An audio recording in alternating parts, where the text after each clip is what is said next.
Content discovery. Let's start by examining the web application to get a sense of its functionality. If we know the application's intended use, we can focus on areas that might include vulnerabilities or exploitable misconfigurations. Our first step will be exploring the web application as a normal user.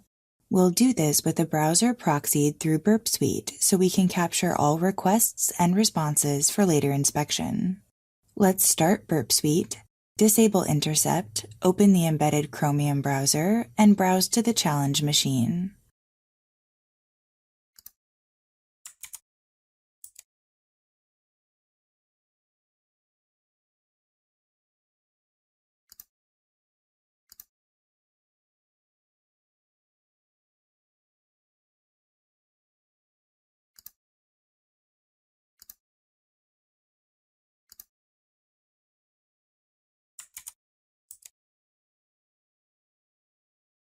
The home page indicates we're dealing with a pizzeria. Before we continue, let's take a moment to review the HTTP History tab in Burp Suite.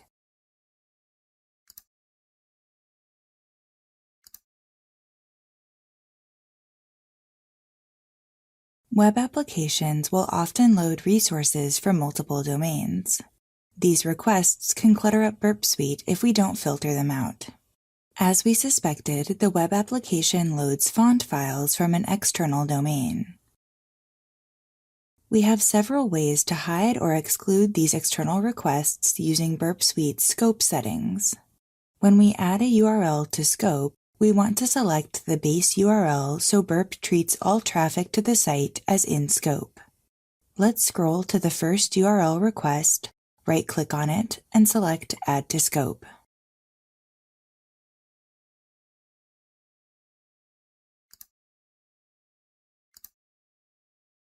We'll receive a pop-up window asking us if we want to stop sending out-of-scope requests to the history or other Burp tools. We may want to inspect these requests later, so we'll click No for now. We can still temporarily remove these items from the HTTP History tab by setting a filter. To do this, we'll click on the filter bar above the HTTP History table, which triggers a pop-up filter settings window. We'll click the checkbox for Show Only in-scope items and then click Apply.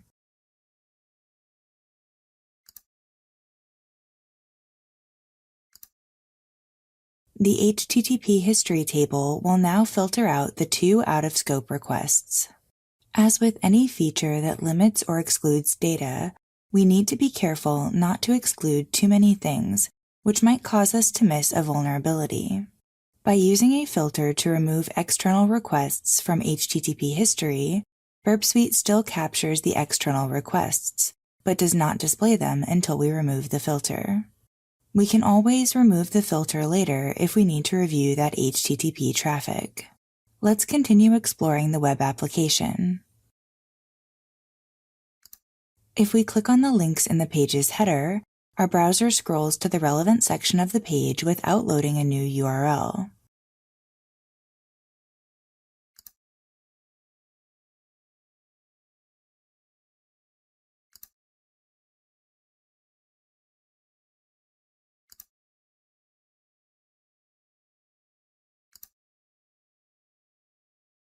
The newsletter and contact sections include fields that seemingly allow us to submit data to the server. Let's submit values in these fields so we have examples in Burp Suite of what requests the application sends. We'll start with the newsletter section. We'll type web200@test.local in the email field and then click Subscribe.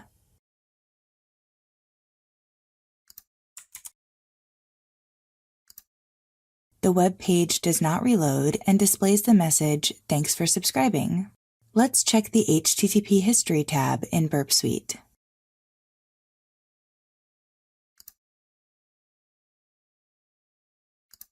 Our browser sent a post request to newsletter, and the application responded with a short JSON body. Let's right-click on the post request and select Send to Repeater from the context menu so we can easily return to it if necessary.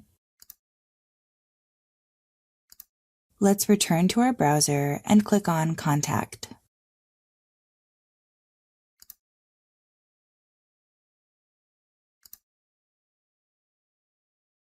We'll fill out the name, email, and message fields. The values we use while testing functionality during a web application assessment don't matter very much. However, we will often find it useful to use values that will be easy to find or identify if the application stores them or reuses them in some way. We'll type web200 for the name, web200 at test.local in the email field, and assembling the pieces in the message field. Finally, we'll click Send Message. Once again, the page updates without reloading.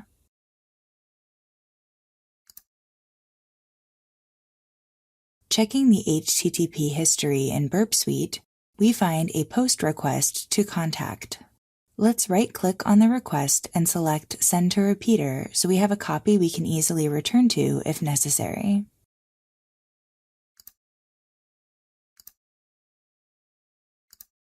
Now that we've explored all the functionality we can find on the home page, let's use another tool to search for more pages.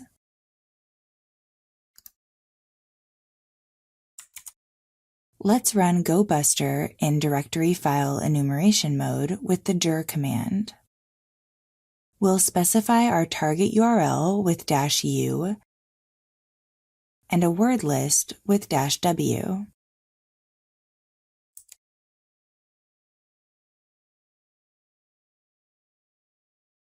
GoBuster found 8 potential endpoints, but only one of them returned an HTTP 200 OK response. However, we can still infer useful information from the non-200 responses. For example, admin returned an HTTP 302 found response and redirected to login. This means admin is probably a valid endpoint that requires authentication. The contact and newsletter endpoints returned HTTP 405 method not allowed responses. When we were exploring the web page in our browser, we sent post requests to these endpoints. GoBuster sends GET requests by default, so these responses seem normal. Let's check the login page in our browser.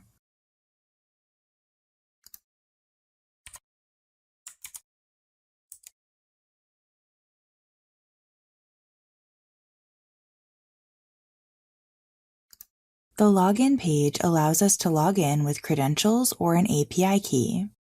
Unfortunately, we do not have either right now. Next, let's check the error page for any useful information.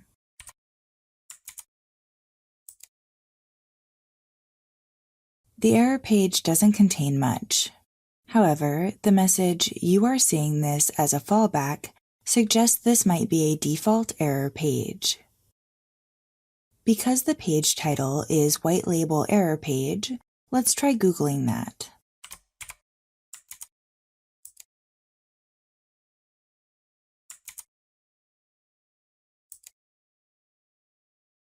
The top search results indicate that we might have found a default error page for Spring Boot, a framework for running standalone Java applications.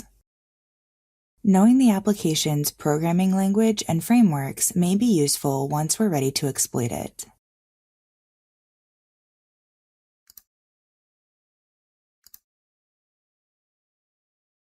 The last result from the GoBuster scan is for specials, returning an HTTP 400 bad request. Specials is one of the links in the header of the home page, but none of those links reference other pages or endpoints. Burp Suite automatically builds a sitemap based on all proxied traffic. Let's take a moment to review the sitemap in Burp Suite by clicking on Target and then clicking on Sitemap.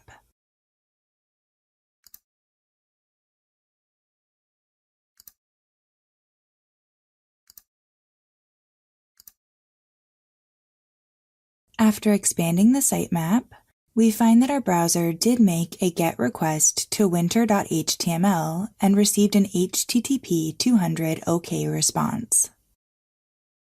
In contrast, GoBuster received an HTTP 400 response when it sent a GET request to the same endpoint without any query string values. It is also interesting that our browser sent winter.html in a query string value rather than as part of the base URL. In fact, none of the pages we've interacted with have included a .html extension.